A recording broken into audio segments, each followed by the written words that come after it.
saudara-saudara sekalian, mungkin mestinya tadi ada yang dilupakan. Jadi begini, karena sebagai ketua BPIP, yaitu Badan Pembinaan Ideologi Pancasila, saya sudah begitu lama merenungkan apa yang salah ya dari bangsa kita ini. Nah, kalau menurut saya ada masa ketika tidak disosialisasikan kembali ketika sejarah perjuangan. Nah, saya lalu ketika Pancasila dijadikan konstitusi kita, maka saya ingin seluruh rakyat Indonesia dimanapun mereka berada harus masuk ke dalam sanubarinya. Kalau yang namanya kita seperti ini, saya akan mengatakan begini, salam Pancasila. Nah, seluruh hadirin biasanya, tapi saya tadi bilang duduk juga boleh. Nah, untuk membalasnya juga dengan salam Pancasila. Karena kadang saya perhatikan, mohon maaf, saya pernah kuliah di psikologi. Jadi saya sangat senang sekali kalau untuk melihat karakter manusia.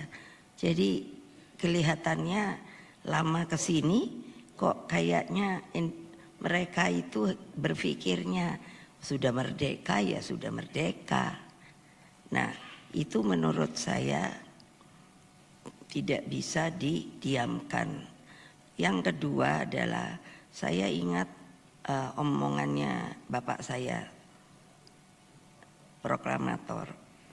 Beliau bilang, kamu tahu enggak waktu zaman kita berjuang, yang namanya anak-anak pejuang itu kalau berpapasan itu berteriaknya begini, merdeka. Nah, lalu yang dibilang begitu jawabnya apa? Mati. Artinya apa? Loh, saya bilang kok merdeka terus jadi mati. Maksudnya kalau tidak merdeka kita lebih baik mati. Mbok, kalau saya suka tadi waktu saya diminta oleh Pak Arief itu, saya sudah belum apa-apa sudah ketawa begini, ibu juga harus pakai toga. Terus saya bilang, toga saya yang mana? Bukan mau menyombongkan diri, saya ini profesornya 3, lalu doktor honoris causanya itu 11. Jadi saya ini sedang mau balapan sama bapak saya. Karena bapak saya profesornya 1. Jadi saya sudah bilang pada beliau, kalah lo ya Pak. Tapi doktor honoris causanya 26. Jadi maksud saya, adik-adik, kalau ada yang di sini mahasiswa, mahasiswi, terutama yang perempuan, ayo, bukan apa ya, lihat saya kok perempuan bisa sampai begini. Nanti saya ceritakan yang lain. Bersedia tidak kalau saya seperti saya minta tadi? Salam Pancasila. Merdeka, merdeka, merdeka. Seharusnya itu langsung spontan berdiri untuk terus mengatakan di sininya kita tetap negara yang merdeka berdaulat. Tapi ya begitu, saya kan lihat kok lemes-lemes ya. Saya sama Mas Arief nih suka guyonan. Saya kenal beliau, kita dulu sama-sama masuk di GMNI. Jadi beliau memang suka guyon-guyon. Jadi ketika saya diminta ini, yaitu sudah pakai toga, saya bilang saya tidak mau pakai toga. Nanti di sini saya bertumpuk berapa banyak ininya. Loh ya, milih saja Mbak. Berarti kalau milih kan harus ada yang saya senangkan kan ya. Tapi kan saya tidak mau. Mereka sudah memberikan dengan begitu baik kepada saya, sebegitu banyak. Jadi saya bilang sudah dah, pakai ini saja, batik saja. Assalamualaikum warahmatullahi wabarakatuh. Salam damai sejahtera untuk kita semua. Om Swastiastu, Namo Buddhaya, salam kebajikan, Rahayu. Yang saya hormati karena begitu banyak profesor-profesor, guru besar, maka sebagai bagian yang akan saya sebut adalah Profesor Insinyur Bambang Bernantas, Rektor Universitas Borobudur. Ketika tadi menuju ke sini, saya bilang, ini universitas opo toyo, kok jauhnya bukan main. Soalnya saya mikir, kenapa sekarang ini kan yang dikhawatirkan transportasi kan mungkin akan naik ya. Lalu Profesor Dr. Arif Hidayat, tentunya saya selamat sekali Mas, tapi mbok ya jangan dibawa Mbak itu loh. Ya kalau sayang ya sayang saja, nanti di rumah saja. Profesor yang akan dikokohkan sebagai Profesor Emeritus, makanya setelah jadi selamat tadi saya berbisik, oh jadi tidak boleh tahu kalau sudah Emeritus itu ini rangkap. Oh katanya ndak bisa Bu. Saya bilang memang mereka yang berpikiran secara hukum menurut saya kok tidak progresif ya. Iya kalau saya kenapa tidak boleh gitu. Saya sih bilang dimanapun kalau mampu itu boleh. Karena itu memberikan pengetahuan kepada siapapun. Saya pernah di Fakultas Pertanian. Karena tidak tahu apapun, tiba-tiba tidak boleh suruh keluar dari kuliah. Bingung toh saya. Saya datang ke bapak saya maunya udah teriak-teriak nangis karena bapak saya itu udah ada yang namanya apa kalau mau masuk ke anak tuh pakai ini apa kata belece. Bapak saya enggak, kamu pergi sendiri, kamu bayar sendiri, itu Bung Karno. Jadi waktu itu saya mau teriak-teriak karena apa, ini politik apa sih, katanya Pancasila tapi tidak berkemanusiaan. Dan juga apa, memangnya kalau orang Indonesia mau pintar itu enggak boleh. Tapi bapak saya hanya bilang, tepok ini saya, kamu itu pintar, tahu apa enggak, cari saja ilmu dimanapun juga. Loh kok berhasil ya. Terus masuk ke psikologi. Tapi karena terus saya kok kepakai untuk bantu dosen-dosen, ya sebagai asisten begitu. Tapi terus saya pikir, loh enggak dibayar, hanya dikasih makan siang saja. Sudah itu lama-lama kok mau dibawa keluar Jawa. Padahal anak saya sudah 3. Jadi saya rembuk sama suami saya. Udah deh saya berhenti aja dulu. Lah itu kan kamu kepingin ini punya apa? Punya gelar. Alah sudahlah nggak usah gelar-gelar. Yang penting ininya yang pintar. Tolong kalau tepuk tangan jangan ragu-ragu ya.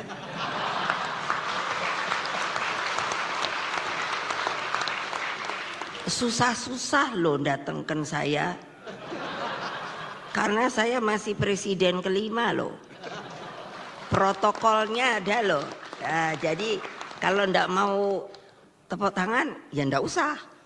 Tapi saya tadi bilang kelihatan banget sih keraguannya anak sekarang, mbok yang gila gitu loh. Saya tuh seneng gitu banget loh. Iya deh. Makanya begitu denger kan banyak yang pada terus, oh ibu mau datang. Jadi bukannya untuk Mas Arief, bukan. Tapi kok mau lihat saya, nonton saya. Terus nanti banyak kalau ibu-ibu yang bilang begini, kok ibu muda masih, Bu Mega kok masih muda ya? Saya ini udah 79 loh. Artinya apa? Semangatnya yang masih besar. Karena saya lihat ini kok negara makin hari saya bilang kayak poco-poco. Loh ya loh. Nanti kalau awas ya. Kalau mau dikeluarkan di medsos boleh, tapi jangan dengan banser-banser loh. Baser-baser itu saya bilangnya banser-banser. Karena apa? Enak aja kalau mau jelekkan saya. Katanya saya ini jual pulau si Padan Ligitan. Saya dalam batin dipikir saya nggak punya pasukan apa ya. Ntar tak cari, nah gimana, tapi saya terus mikir, kita nih Pancasila, dia kan cari duit juga, jadi ya sudahlah biarin. Terus AI tiba-tiba ada, itu saya ketawa betul. Masa saya Mbak Puan ini Pak Ganjar jadi iklan kue, lo betul loh. Lalu langsung saya bilang kalau masih diteruskan saya suluh iku Ganjar, iya. Terus minta maaf mereka. Ya sudah jangan dong. Padahal saya suka mikir juga, lah boleh juga gitu, tapi ya jangan kue lah. Loh ya bener gak ya? Terus yang bawa kuenya kamu loh. Ai gawat. Saudara-saudara sekalian, bagi saya sidang Senat Universitas Borobudur pada hari ini bukan sekadar ruang akademik. Jadi kan agak-agak sama toh sama Mas Arief. Ini adalah ruang perenungan kebangsaan. Pengukuhan Profesor Dr. Arief Hidayat sebagai Profesor Emeritus menghadirkan kembali kesadaran kita bahwa hukum formal bukanlah sekadar disiplin ilmu, tetapi sebetulnya harus menjadi medan perjuangan. Oleh karena itu saya menyampaikan selamat dan apresiasi seraya menempatkan pemikiran beliau sebagai bagian kesinambungan pergulatan ide dalam memahami hakikat negara, hukum dan keadilan. Saya tambahkan, jadi keadilan itu sekarang yang saya sebut keadilan yang berkeadilan, karena sekarang ini keadilan itu sudah kayaknya tidak ada, jadi tidak berkeadilan.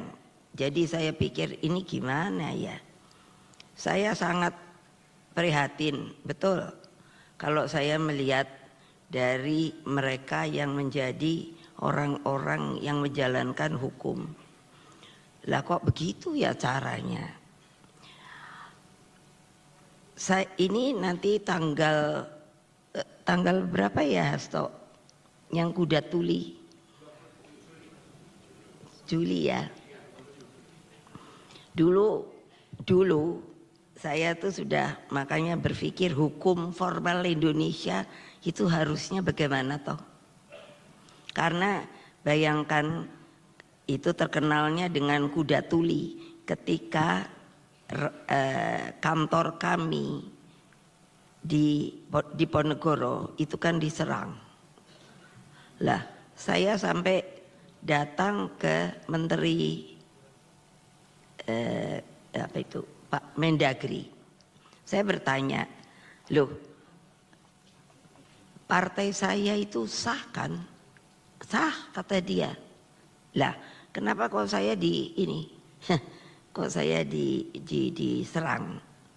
Nah ini yang ingin juga saya minta Cobalah kalian itu sebagai orang hukum harusnya juga mempunyai hati nurani yang betul-betul tidak dipermainkan oleh siapapun juga. Maksud saya adalah apa? Jangan hanya dengan hukum formal. Maaf, kalian pamannya menjadi jaksa, lalu hakim dan lain sebagainya. Lalu dengan gampangnya terus kok bisa ya untuk menentukan bahwa itu harus dilakukan dengan cara hukum. Oke, saya ikuti pada waktu itu. Karena apa? Saya diminta untuk dimasukkan ke dalam proses hukum. Nah, waktu itu hukum yang diadakan adalah hukum sipil. Dan pada kenyataannya ternyata pada waktu itu betul-betul bahwa kami kan ada di rumah sendiri, kantor pun tidak mengganggu keluar. Dan saya sudah membuat, karena itu dibilang oleh sementara, di PDI, waktu itu masih PDI, itu kan ini mau mimbar bebas, tidak ada ininya. Saya melakukan mimbar demokrasi dan ada aturan-aturan yang saya buat sebagai ketua umum bahwa tidak boleh mencaci maki dan lain sebagainya, tapi secara strict adalah menyampaikan sebuah harapan apa yang diinginkan. Masa begitu lalu diserbu? Akhirnya ketokannya apa? Itu adalah yang namanya harus diteruskan dengan yang namanya koneksitas antara pengadilan sipil dan pengadilan militer. Nah, saya waktu itu sebagai ketua umum, saya tulis surat, katanya harus ke POM ABRI. Sudah sampai 2 kali, tidak ada jawaban. Nah, ini saya tidak provokator loh, ini kejadian benar. Makanya kalau nanti dibilang Bu Mega provokator, no. Saya cinta pada negara ini, tapi saya tidak mau yang namanya negara ini diobrak-abrik oleh orang-orang yang hanya ingin merasakan kekuasaan. Mohon maaf, itu yang saya tidak mau. Nah, sampai hari ini kan orang pinter-pinter semua ini, sampai ke belakang, tolonglah berbicara. Bagaimana sebenarnya yang jalannya kalau ada sebuah pengadilan itu harus bisa koneksitas. Dan mengapa tidak dijalankan? Apa aturannya kalau menolak atau apa? Tidak ada sama sekali. Satu. Yang kedua, saya prihatin sekali yang masalah anak yang disiram air keras. Nah, saya lihat, saya tidak akan sebut namanya. Loh, kok lucu ya? Ini pertanyaan bagi para orang pintar. Bahwa sebenarnya kalau seperti itu, pengadilannya apakah harus pengadilan militer ataukah pengadilan sipil? Bolehkah seseorang itu yang menjadi korban itu meminta melalui pengadilan apa yang dia inginkan? Monggo, tolong dijawab, tolong dipikirkan bahwa kok tiba-tiba masuknya ke pengadilan militer. Pusing saya, jelek-jelek. Saya ini pernah yang namanya wapres. Saya ini pernah yang sampai hari ini masih disebut presiden kelima. Jadi saya melihat hukum formal Indonesia, apakah begini ya? Hanya seenak-enaknya saja. Tidak bolehkah? Tadi siapa yang menyebut tadi? Saya sangat senang dimanapun saya mengatakan, karena itu adalah bagian dari konstitusi. Setiap warga negara mempunyai hak yang sama di mata hukum. Artinya apa? Ya orang miskin, ya orang yang namanya disabel, ya orang yang mungkin juga gila. tapi dia sebenarnya ingin menentukan sesuatu bagi dirinya. Nah, mana hukum bagi mereka? Ayo jawab. Kalau ada yang berani jawab. Nah, kalau saya suruh kasih lecture. Saya kalau kasih lecture, saya bisa sampai 4 jam loh kalau dibolehkan. Betul, saya tantang yang namanya hadirin itu. Karena apa? Ya, saya tidak mau republik yang telah dibuang oleh para pejuang. Kalian pernahkah ke Taman Makan Pahlawan? Coba cari, di situ banyak yang namanya nisan tidak bernama. Saya nanya, why? Kepada pengurus, apa kata pengurus? Loh Bu, ditemukannya kemungkinan sudah hancur dan lain sebagainya. Luruh hati saya. Dari kecil anak-anak saya suruh ikut sama saya. Kalau ke Taman Makam Pahlawan, saya suruh bawa bunga. Kamu cari yang namanya nisan yang tidak ada namanya. Mereka akan bertanya, itu yang saya pancing. Jadi apa? Kalian pun harusnya berpikir seperti itu. Kalian bisa seperti ini kalau bukan karena mereka yang ada di Taman Makan Pahlawan ataupun yang di mana saja yang telah ikut berjuang untuk memerdekakan Republik Indonesia ini. Sekarang lupa. Betul nggak? Tepuk tangannya kan nggak meriah? Loh iya, menunjukkan kalian itu bukan lagi punya namanya rasa pejuang. Kalau sementara nanti, saya sampai ketawa. Masa sih yang namanya perang Iran ini, saya diajari sama bapak saya geopolitik. Coba kalau tiba-tiba nyerang ke kita juga, kalian mau? Jadi ininya apa namanya? Apa kalau ini? Sukarelawan. Ayo. Jangan siap aja kalau sini kalian gak gini loh. Saya kalau ngelihat suka aduh kenapa sih orang Indonesia sekarang lemes ya. Maunya tuh diapain? Maaf beribu maaf. Harus maunya mencari kedudukan, uang. Mau gimana Republik ini?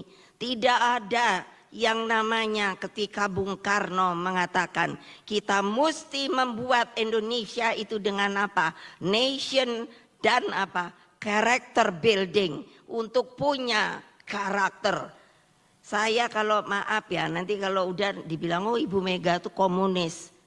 Enak aja, emangnya gitu.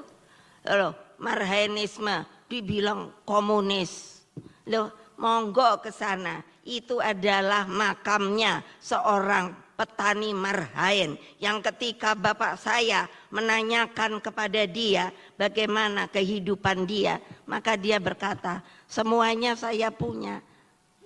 Tanah iya, uang ada, beras ada, tapi tidak bisa, hanya itu cukupnya saya. Makanya ide itu oleh Bung Karno dinamakan marhaenisme. Untuk apa?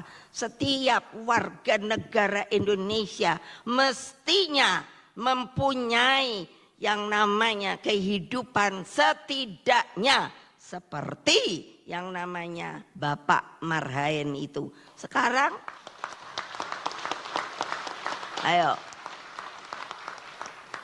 ayo sekarang apa?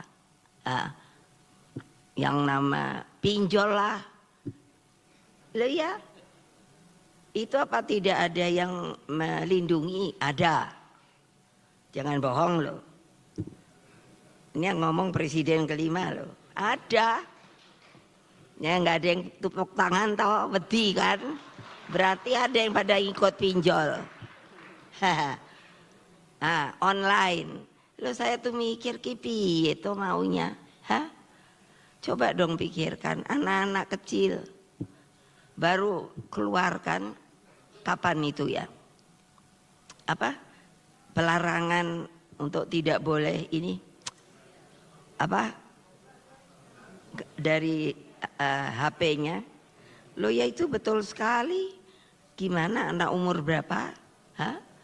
Melakukan perundungan dan lain sebagainya. Bagaimana ibu-ibu? Tolong dong lihat anak-anaknya. Kenapa sampai bisa dirundung? Kenapa sekarang ibu-ibu itu lalu yang dipikirkan apa? Saya juga ibu-ibu loh. Saya melihara anak loh. Semuanya alhamdulillah. Cucu saya 7. Mau sudah bulan ini yang dapat gelar jadi 6. Tinggal 1 karena umurnya lebih pendek, lebih jauh dari kakaknya. Saya dikasih tahu loh Pak kalau mesti berhenti. Kan tadi saya udah ngomong. Pidato pengukuhan yang berjudul Negara Hukum Indonesia bukan negara undang-undang itu betul banget kok. Sekarang heboh toh urusan pemilunya yang akan datang. Saya tuh sampai mikir, ini benernya buat rakyat atau buat sopo toh? Iya loh, karena apa? Kalau sampai DPR saja sampai hari ini katanya mau diambil oleh pemerintah. Loh, saya bilang kok diambil oleh pemerintah? Menunjukkan bahwa yaitu keadaan sekarang ini kok menurut saya yang saya sebut yaitu poco-poco tadi. Padahal sebagaimana ditegaskan oleh Profesor Dr. Arif Hidayat, kondisi hyper regulation justru sering menjauhkan hukum dari nilai keadilan, moral, etika, dan kemanusiaan. Hukum menjadi tumpukan teks, bukan lagi cerminan nurasi bangsa. Seperti tadi, saya ingin tanya, nanti tolong dijawab. Apa ndak boleh minta ya? Kalau kan ada jaksanya yang katanya mau mengambil paksa. Saya sampai bingung loh. Emangnya enak aja pakai kalau udah jaksa, maaf ya. Wah, terus kalau nggak mau datang dipanggil paksa gitu. Loh, terus kemana ya menurut saya hukumnya? Kenapa buat saya orang sipil, kenapa kok dimasukkannya ke pengadilan militer? Ini saya terbuka untuk kalian mikir, kenapa? Kan gitu. Nah, belum lagi yang namanya air keras. Itu, air ini. Kok bisa terjualkan itu pasti sampai sebegitu banyaknya. Saya tekan sampai mikir, apa ya maunya orang Indonesia sekarang? Apakah ingin menguasai dengan kekuasaan yang telah diberikan? Bukankah kita di dalam konstitusi itu seharusnya kan mengingat kepada yang namanya rakyat itu? Apakah tidak ada gunanya lagi? Itu silahkan dijawab. Monggo, kalian orang-orang pinter loh. Bisa, beranikah tidak menjawabnya? Itu persoalannya.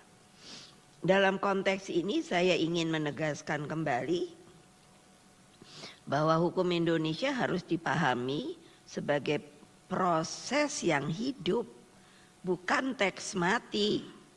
Makanya saya bertanya, nanti dibilang kalau ada yang ini mau jelekkan, lah ya monggo aja. Ya karena bukan apa, saya nanya bener kan? Kalian juga sebetulnya kalau mau nanya juga pasti kalau berani loh ya. Sekarang ini yang saya lihat keberanian di masyarakat itu betul-betul menjadi seperti apa ya? Jadi senyap. Saya tidak setuju kalau ada demonstrasi. Lah, waktu kemarin yang Agustus itu tiba-tiba ada yang dari ini kami punya pengacara mengatakan bahwa itu kan diinikannya untuk ke partai kami. Saya ketemu dengan Pak Prabowo, saya mengatakan pada beliau, Pak, kalau memang kami buktinya saja dulu gampang, kita sama-sama ketua umum. Jangan begitu dong, hanya mengatakan itu yang di belakangnya adalah merah. Apakah akan seperti itu selalu kita? Yang katanya Bhinneka Tunggal Ika, yang katanya kita harus bergotong royong, yang katanya kita berpancasila, hanya untuk menjatuhkan seseorang ataupun kelompoknya karena tidak bisa sama. Apakah kita ini sudah menjadi negara apa? Coba tolong saya diberitahu. Di sana saya lihat ada yang berpakaian, itu mungkin Bapak Angkatan Darat. Sebagai presiden saya yang memisahkan antara TNI dan Polri. Apa dipikir itu gampang? Tidak. Tapi itu kan TAP. Saya selalu menghormati hukum yang telah dibuat oleh pemerintah. Waktu itu kok kebetulan saya yang dapat. Saya makanya bilang selalu saya ini presiden sampah. BLBI selesai, saya dapat award karena bisa menyelesaikan, ini bukan sombong, kenyataan. Saya bisa menyelesaikan IMF, makanya saya diberi award. Kalau mungkin saya datang memakai seluruh pangkat saya lah, opo, mungkin saya nggak bisa jalan. Lo ya saking harus bungkuk. Tapi kan saya pikir untuk apa sih? Yang saya inginkan adalah apa sih? Hukum itu menjadi sebuah yang paripurna di Republik ini. Kalau salah ya salah, kalau tidak ya tidak. Bukan menjadi sebuah permainan. Coba dong, saya gimana ya, mau ngomong itu sampai sekarang bertanya saya kepada siapa ya? Kepada siapa ya? Karena apa? Loh, kenapa? Loh saya kan katanya pinter sampai segitu banyak ini. Kan saya lihat kalau sedang ada ini, pengadilan. Kenapa kok kayak begitu ya? Gitu, saya mikir, apakah memang harus begitu ya? Jadi terus saya olah. Pernyataan ini bukanlah hal baru. Profesor Dr. Mahfud MD pernah menegaskan bahwa Bung Karno adalah salah satu peletak dasar konsep hukum progresif di Indonesia. Apa artinya hukum progresif? Itu harus berjalan terus. Tetapi tentunya memperbaiki, bukan mundur, bukan reaksioner. Dengan iniannya, criss-crossnya antara progresif itu reaksioner. Jadi saya setuju banget. Nah, tapi sekarang saya suka ngomong sama bapak saya, Pak, kenapa rakyatmu sekarang jadi begini ya? Siapa yang salah? Pemimpinnya kah? Atau watak mereka yang sudah berubah? Karena kenapa? Sudah lupa bahwa kita bisa merdeka. Saya sampai hari ini mengumpulkan ahli-ahli sejarah hanya untuk apa? Benarkah kita itu dijajah 3,5 abad? Saya kok nggak terima ya. Kok kalian meneng aja ya? Iya, kapankah disebut itu dijajah? Padahal kan VOC itu bukannya pemerintah loh. Nah nantilah, silakan kalau mau di ini lagi.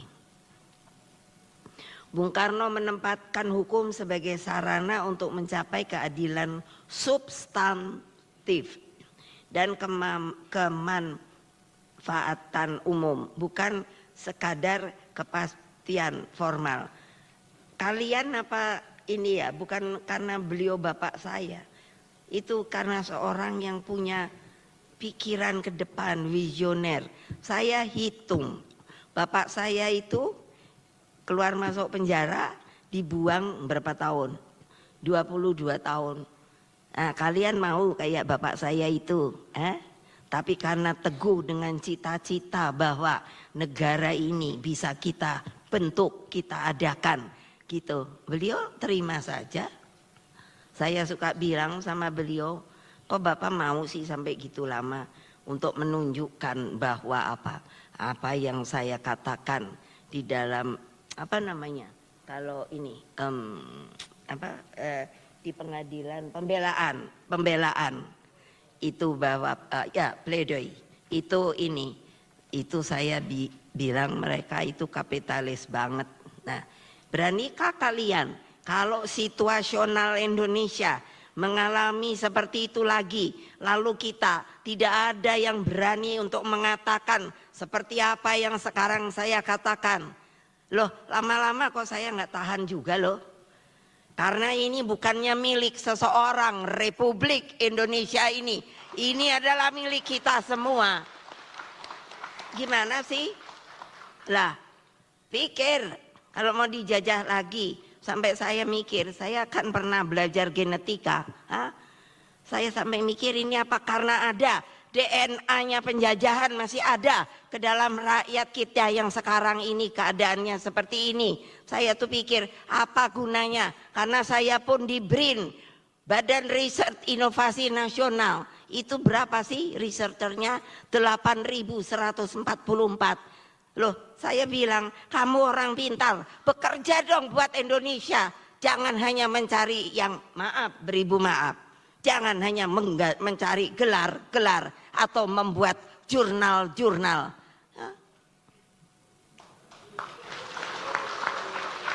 Ayo, iya dong.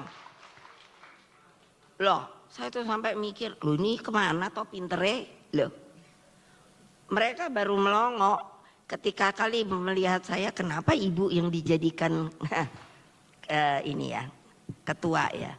Nah itu jadi terpaksa saya sombongkan. Kamu mau lawan saya boleh. Saya yaitu profesor 3. Ininya 11. Silakan. Baru deh pada diem semua. Kan bukan itu yang saya maksud. Orang pinter itu mau memeras semua ininya dan ininya. Emosional kuantumnya. Karena banyak orang pinter juga. Tapi ininya tidak teguh. Nanti saya katakan kenapa saya ngomong gitu. Akhirnya hanya buat cari gini. Halo. Gimana kalau udah begitu? Saya sekarang bingung. Lah, BLBI saya selesaikan.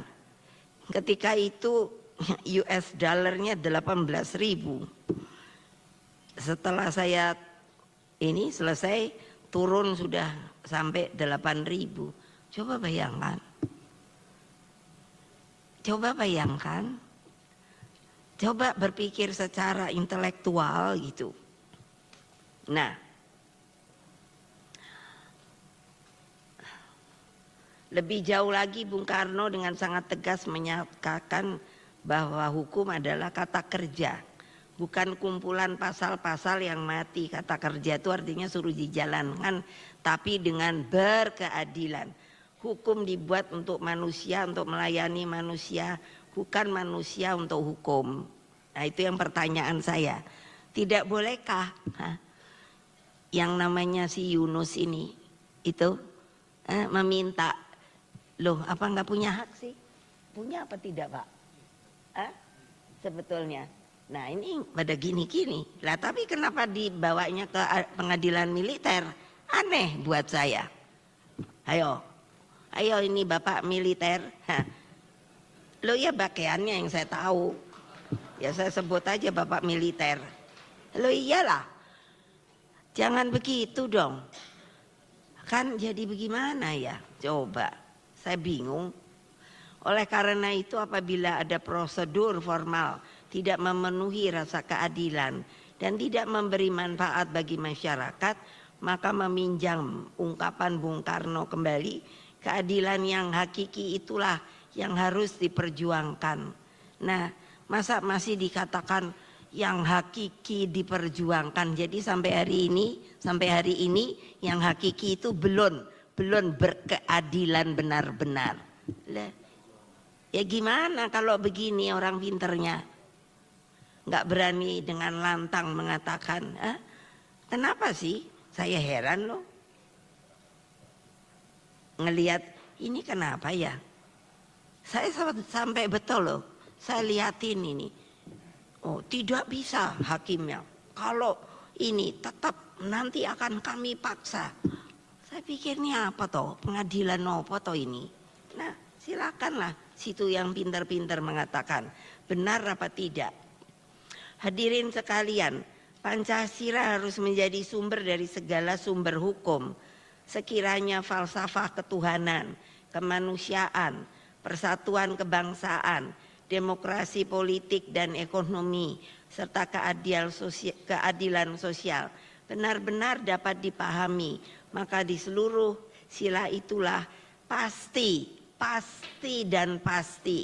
yang keadilan itu akan hadir. Dia akan hadir. Keadilan menjadi dasar dan tujuan bagi cita-cita kemakmuran. Tanpa hukum yang berkeadilan, persatuan bangsa begitu mudah terkoyak oleh kepentingan. Saya ini udah ngalami segala macam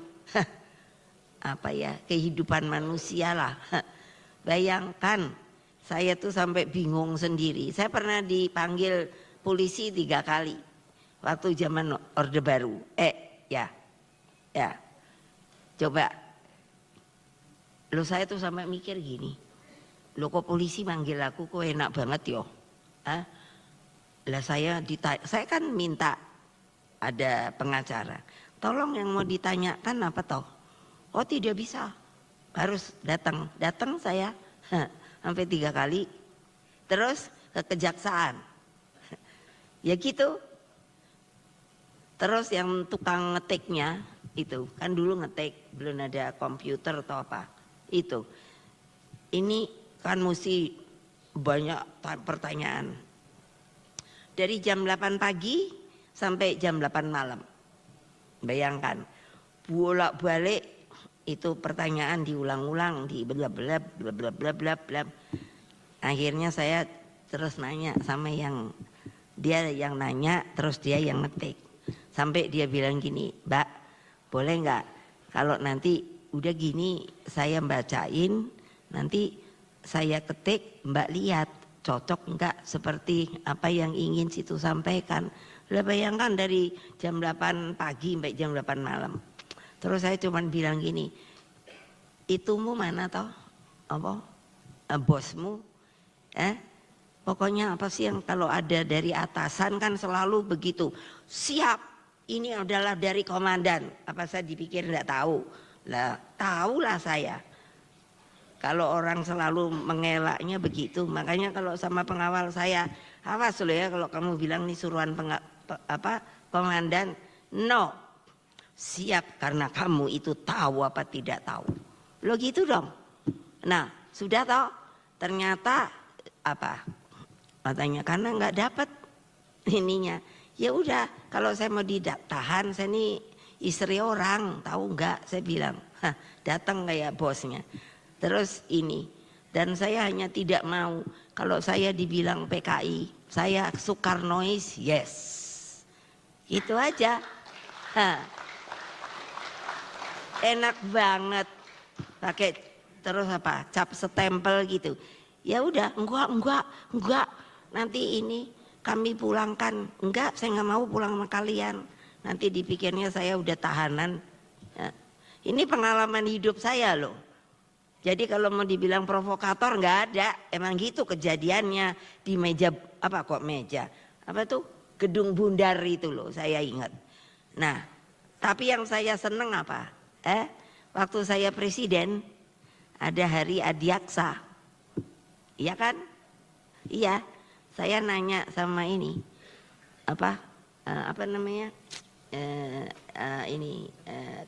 jaksa ini ya, kalau kepalanya ini apa? Jaksa Agung. Jadi Pak Jaksa Agung sini deh. Padahal sambil bisik-bisik. Itu di lapangan, kan saya irup nanti di lapangan, yang meriksa saya ada nggak? Masa tahu-tahu Jaksa Agungnya siap perintah, Loh, aku nanya kok siap perintah. Batin gue, ngapain ya ini, jadi bingung sendiri. Coba bayangkan. Tapi apa? Saya kan nanya, ada nggak di lapangan kok siap perintah? Dipikirnya mau dipecat gitu. Nah, tapi supaya tahu apa itu sih, itu peri kemanusiaan saya dengan Pancasila saya. Kalau saya mau balas dendam, saya suruh mereka dipecat, tapi sama sekali tidak. Bisakah kalian juga berkepentingan seperti itu? Ayo. Hanya jangan kalau udah berkuasa gitu. Berarti kan jaksa agungnya itu yang merasa bahwa saya pasti akan mau suruh dianya di ini kan. Enggak, saya hanya senang dalam batin saya. Syukurin lo, mesti apa? Hormat sama saya. Kan semua gini. Nah, ini pengalaman hidup saya lo anak-anak. Apakah kalian juga mau begitu? Ngomong yang benar. Yang keras. Alah, lemes toh? Iya lemes. Itulah saya bilang rakyat Indonesia sekarang seperti dikasih lem, tidak berani, tidak ibu gitu. Waduh, saya ke Tiongkok anak kecil aja. Ketika itu sudah dibisiki saya, anak-anak kecil tuh udah siap. Nanti terus begitu saya masuk apa? Ada yang kasih komando apa saya nggak ngerti tau. Langsung gini, tak. Itu SD loh. Kalau buat saya itu adalah disiplin yang juga mestinya bisa kita lakukan. Jangan nanti saya hanya dibilang PKI, PKI. Itu membuat apa? Terus yang lainnya itu, aduh benar. Mengapa Tiongkok yang tadinya tirai bambu dibawa oleh Bung Karno untuk apa? Asia Afrika sekarang bisa begitu. Itu karena dia bangun benar nation and character buildingnya. Kalau sekarang kita nih poco-poco, nggak ada deh pokoknya mau-maunya sendiri. Itu kan harus ada yang namanya seperti apa? Roadmap ke depan. Presiden Xi Jinping tulis surat sama saya. Setiap kalau ada kongresnya, sekarang Mega saya disuruh waktu yang kongres keberapa itu toh ya, yang terakhir itu bilang saya disuruh lagi membuat yang namanya untuk ke depan jadi 100 tahun. Jadi sekarang China itu sudah punya untuk ke depannya 200 tahun. Lah mbok kita tuh mikir toh yo, orang pintar untuk apa? Masa sih nggak bisa membuat juga seperti begitu? Bahwa kita nih negara ini mestinya bagaimana? Soal pangan mana? Ayo, lo iyalah. Nah, jadi ya nanti silakan mau artinya dipikirkan, direnungkan, monggo. Tidak ya juga tidak apa-apa. Hadirin sekalian, jadi Pancasila harus menjadi sumber dari segala sumber hukum.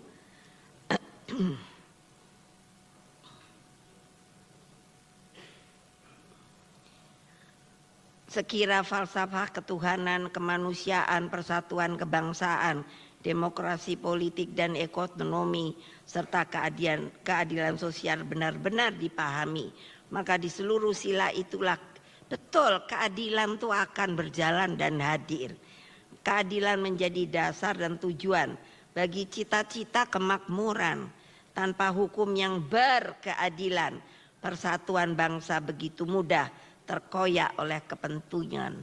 Ini saya khawatirnya ini bakal bisa terjadi loh. Loh iya dong, mana keadilannya? Disinilah mengapa Bhinneka Tunggal Ika menyatukan perbedaan. Perbedaan yang harus dirawat melalui bekerjanya keadilan politik, ekonomi, hukum, dan kebudayaan.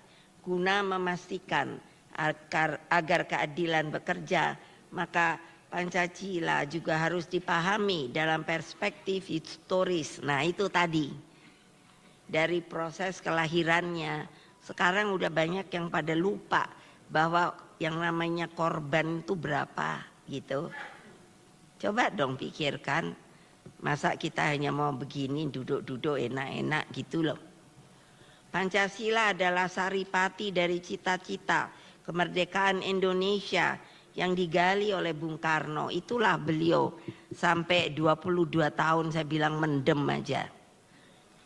Terus apa coba yang soal Bung Karno? Gimana sih ya yang namanya Orde Baru itu kan bikin TAP yang dicop itu, yang aneh deh isinya, nanti cari sendiri kalau kepingin saya kasih. Itu berapa saya hitung, saya tuh sampai mikir, padahal dia dijadikan pahlawan lah, proklamator lah, tapi ini itu ditetap aja. Baru kan kemarin itu yang namanya TAP itu dicabut, tidak berjalan lagi. Loh, ayah saya sepertinya pengkhianat, tapi sama sekali nggak ada prosedur untuk di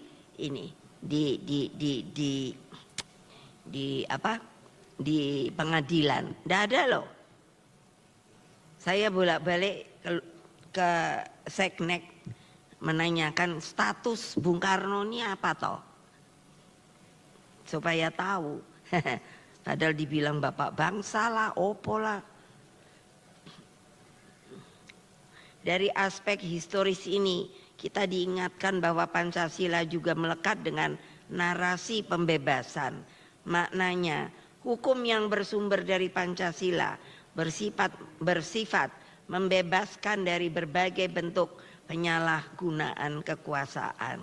Hukum tidak boleh membeku, tetapi harus bergerak mengikuti dinamika kehidupan masyarakat. Dalam karakternya seperti ini, Pancasila juga bekerja dalam sistem internasional. Melalui Konferensi Asia Afrika tahun 1955, Pancasila menjadi ideologi geopolitik yang melahirkan kemerdekaan bagi bangsa-bangsa Asia, Afrika hingga Amerika Latin. Dasar Sila Bandung menjadi landasan bagi gerakan non-blok. Dalam pidato di PBB tahun 1960, beliau pidato to build the world anew. Bung Karno semakin mengukuhkan Pancasila sebagai lifeline garis hidup tata dunia baru. Nah, itu yang saya bilang, nation and character building. Hadirin sekalian, Pancasila sebagai sumber dari segala sumber hukum melandasi cita-cita Trisakti. Nah, ini yang harusnya kita sekarang kerjakan dengan betul-betul sepenuh hati, yakni berdaulat di bidang politik, berdiri di atas kaki sendiri di bidang ekonomi, dan berkepribadian dalam kebudayaan.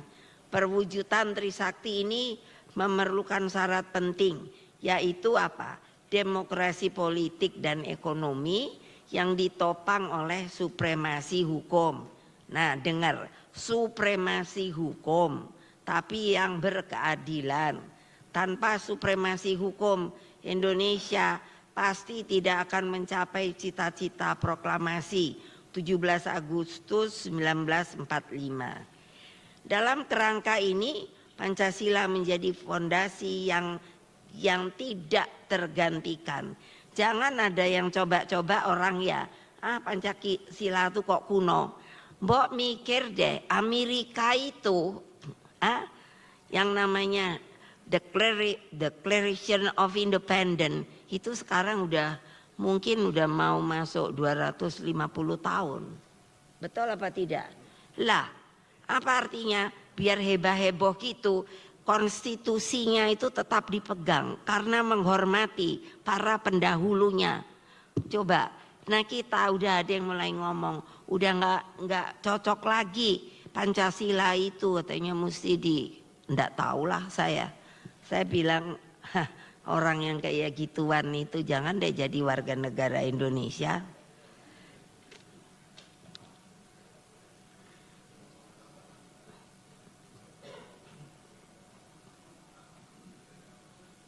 Pancasila bukan hanya dasar negara tetapi juga tujuan, the way of life, dan mengandung narasi pembebasan yang harus menghidupi, nah ini, seluruh praktek berhukum.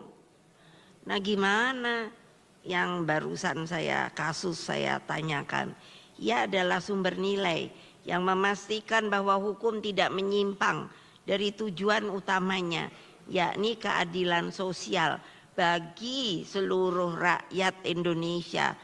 Kadang-kadang kok saya lihat ya, wah, nah sekarang ini melegalisasi. Nah, coba ini orang pinter-pinter, saya nanya loh, bukan statement loh. Tersangka itu sebetulnya lalu apa ya? Loh saya tuh sampai ketawa sendiri. Katanya udah tersangka. Loh kok bisa jalan-jalan kemana-mana? Apa mesti dicop? Apa mesti dicop? Loh banyak loh. Jangan tutup mata loh. Saya cuma ngomong gitu aja. Jadi mestinya bagaimana? Masa untuk keadilan sosial bagi seluruh rakyat Indonesia kok susahnya? Minta ampun. Negara hukum Indonesia dengan demikian harus dibangun di atas dua pilar utama, yakni Pancasila sebagai dasar nilai energi moral dan spirit pembebasan, serta hukum progresif sebagai metode praksis. Tanpa keduanya, hukum akan kehilangan arah dan berpotensi menjadi alat kekuasaan yang justru menjauh dari rakyat. Ini tendensinya, kelihatannya ya akan menjadi begitu. Hadirin sekalian, melalui reformasi tahun 1999 dan amandemen konstitusi sebanyak 5 kali selaku Presiden kelima RI, saya telah meletakkan kerangka sistem demokrasi dan sistem hukum yang komprehensif dan progresif. Pada masa kepemimpinan saya saja, saya kan hanya 3 tahun, melahir Mahkamah Konstitusi. Nah itu tadinya tempat Pak Arief. Nah itu, lah saya waktu lihat kasus yang ada di MK, itu kok saya terus mikir, lah ini gawean saya apa salah yo? Loh ya, kok bisa sampai kayak gitu? Ya udah, Komisi Yudisial, Badan Narkotika Nasional, BNN, Lembaga Penjamin Simpanan, LPS, Badan Nasional Penanggulangan Bencana, BNPB, Komisi Pemberantasan Korupsi, KPK. Nah, seperti KPK juga sekarang, kok saya lihat, kok bisa ya begitu ya? Rasanya omongan yang harus dilakukannya kok tidak seperti itu. Ya nanti tolong dicari saja. Pusat Analisa dan Transaksi Keuangan PPATK, Densus 88. Ketika mau membentuk Densus 88 dari pihak TNI bilang, Ibu itu enggak perlu, itu kan bisa diselesaikan oleh kita. Ya kamu lihat dulu aturannya. Kalau TNI untuk apa? Nah kalau polisi itu untuk apa? Gitu. Komnas Perempuan, Komnas Anak, Komnas Lansia, Sekolah Polwan. Tuh ibu-ibu sampai saya yang bikin Sekolah Polwan loh. Makanya mbok jangan lemes gitu loh. Polisi Pariwisata maupun Sekolah BIN dan lain-lain. Seluruh lembaga yang dibentuk tersebut menggambarkan bagaimana sistem politik, ekonomi, dan sistem hukum di Indonesia berpijak pada Pancasila dan bekerjanya kedaulatan rakyat yang kemudian dilaksanakan melalui pemilu presiden langsung. Pemilu itu yang langsung tuh hanya 2 kali. Tahun 55 pertama kali, lalu yang kedua ya waktu saya. Nah, pertanyaannya, ini kan kelihatannya mau dirubah-rubah. Nah, mau dirubah-rubahnya supaya gimana? Kayak apa? Kan begitu. Nah, kok waktu sekarang bilang biayanya banyak. Loh kenapa tahun 55 bisa? keadaannya itu ini, santai aja, rakyatnya tenang aja. Biayanya berapa? Saya suruh cari. Kalau sekarang dibilang biayanya besar gitu, aneh. Dengan pemilu presiden secara langsung, legitimasi presiden sangat kuat untuk benar-benar kokoh pada jalan konstitusi dan demokrasi. Presiden tidak boleh membuka ruang kompromi bagi pelanggaran konstitusi dan perundang-undangan, terlebih terhadap hal-hal yang bisa menurunkan kedaulatan politik dan ekonomi bangsa. Dari sinilah Pancasila, konstitusi, demokrasi, ekonomi, hukum, dan kebudayaan berkaitan erat satu sama lain, tidak terpisahkan dan tidak boleh dipisahkan. Berdasarkan pandangan saya tersebut, melalui kesempatan yang sangat baik ini, saya ingin menyampaikan pesan kepada para akademisi, dosen, dan seluruh mahasiswa Universitas Borobudur bahwa saudara-saudara adalah bagian dari intelektual organik bangsa. Getarkan suara hati nurani saudara untuk mengawal kebenaran dan keadilan. Saya ini sedang berpikir supaya bukan justru pilih kasih, tidak. Tapi saya sudah lakukan di partai saya. Itu apa? Kalau ada mau menjadi apa dan apa, itu saya suruh testing apa? Testing IQ dan EQ.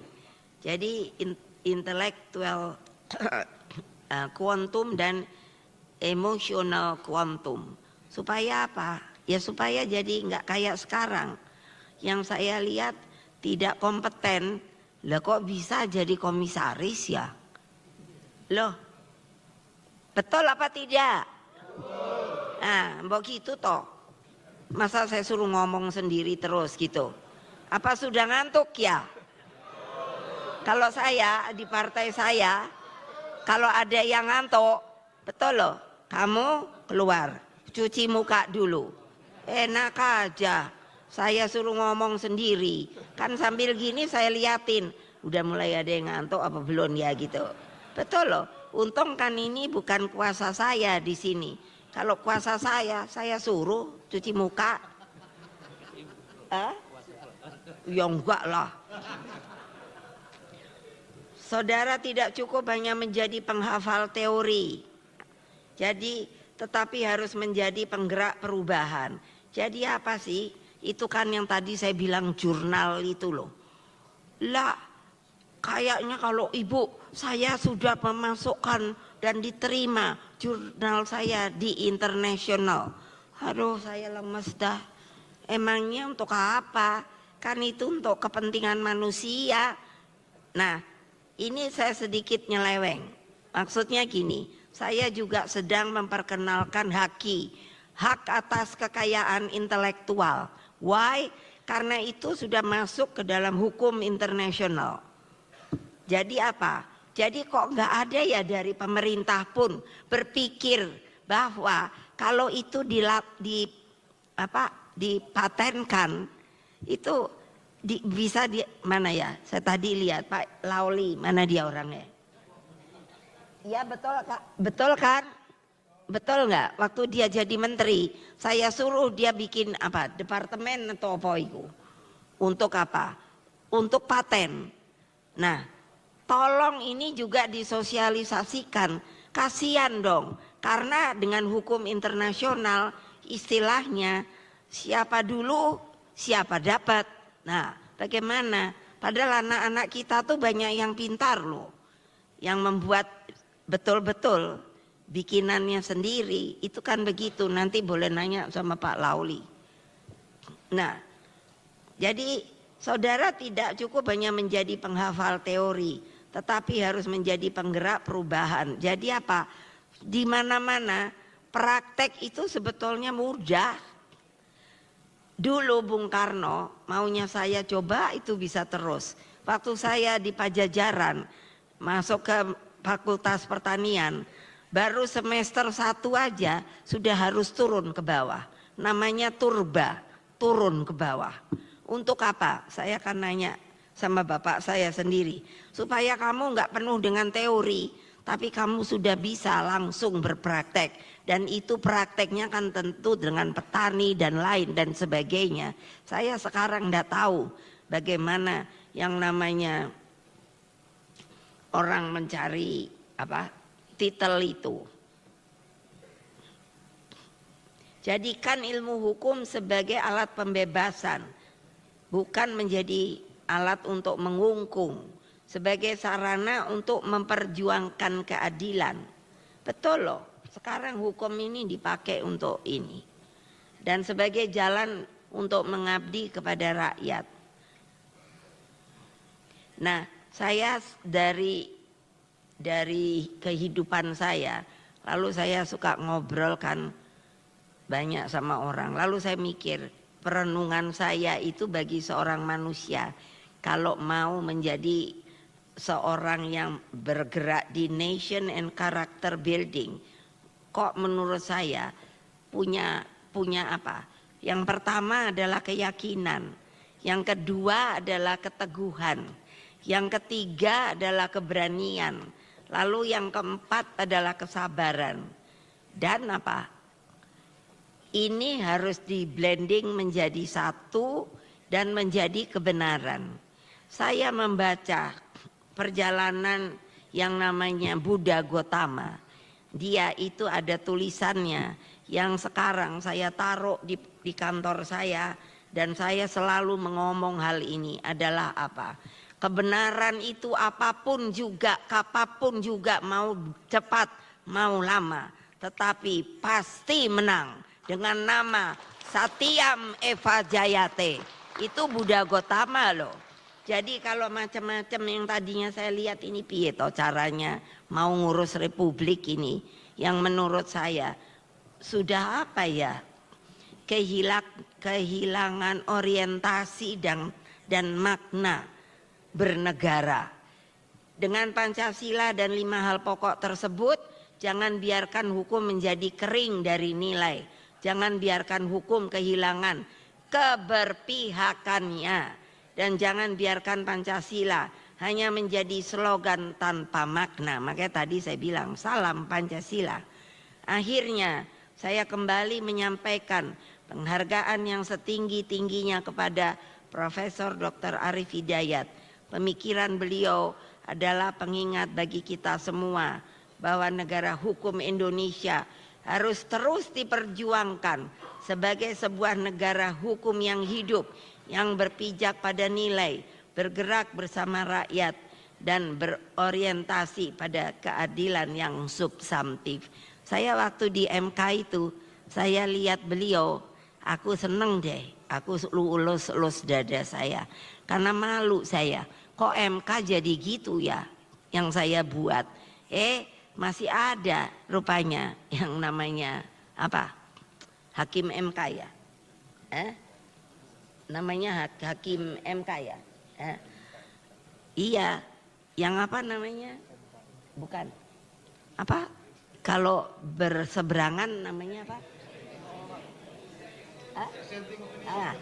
Waktu beliau dengan lantang dissenting opinion, waduh saya tepok-tepok tangan, biarin satu juga nggak apa-apa. Loh iyalah, tepok yang keras. Kalau kalian dibegitukan oleh hukum kayak apa rasanya? Ayo. Sekarang itu banyak kan orang nggak bersalah, oh iya. Tapi apa? Mulai deh. Kamu akan diiniin loh. Kamu kan gini, kamu kan gini. Saya sudah banyak loh.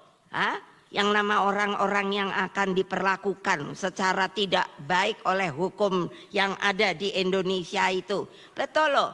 Loh, saya bilang apa urusannya ya? Ini bu. Saya bilang nih enak banget ya. Republik apa ini? Semoga kita semua mampu menjaga api itu. Saya selalu mengatakan kepada pengikut saya, masukkan ke dalam dada kamu yang namanya api nan tak kunjung padam. Api itu adalah Pancasila dan api itu adalah keadilan agar tetap menyala dalam perjalanan bangsa Indonesia menuju masa depan yang lebih bermartabat. Demikianlah, terima kasih. Wassalamualaikum warahmatullahi wabarakatuh.